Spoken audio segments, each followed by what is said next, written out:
এখন আমি ছোলার ডাল তৈরি করছি একটু অন্য রকম করে।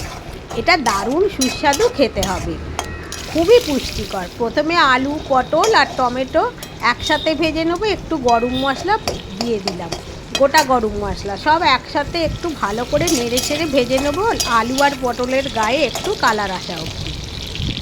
এখন আদা শুকনো লঙ্কা বেটে এতে দিয়ে দিলাম, দিয়ে ভালো করে মশলাটা সবজির সাথে কষিয়ে নেব।